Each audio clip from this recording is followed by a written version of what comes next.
मराठा समाजाची 50 वर्षापासून आरक्षणाची मागणी। या दरम्यान अनेक मराठा मुख्यमंत्री झाले। श्रीमान शरद पवार साहेब तर 3दा मुख्यमंत्री झाले। याच्यापैकी एकालाही कधी मराठा समाजाची आठवण झाली नाही। पहिल्यांदा आरक्षण देण्याचं आणि मराठा समाजाला दिलेलं आरक्षण कोर्टात टिकवण्याचं काम जन्मानं ब्राह्मण असलेल्या माननीय देवेंद्र फडणवीस साहेबांनी केलं। काय अपराध आहे त्यांचा?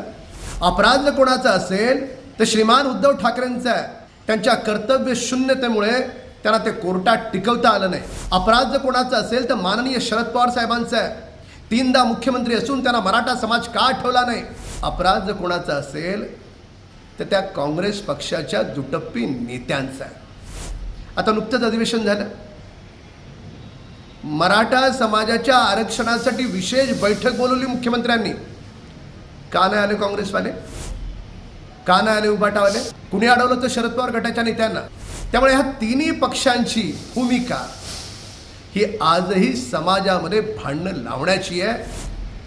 त्यामुळे माननीय देवेंद्र फडणवीस साहेब हे या महाराष्ट्रासाठी देव माणूस म्हणून पूर्णपणे झोकून देऊन काम करतात। त्यांच्यासोबत माननीय मुख्यमंत्री एकनाथ शिंदे साहेब देखील तेवढंच झोकून देऊन काम करतात। हे आपल्याला नाकारता येणार नाही। सरकारची भूमिका आरक्षणाविषयी पूर्णपणे पॉझिटिव्ह आहे, पण या तिघांची भूमिका काय हा सवाल आपण त्यांना कधी विचारणार?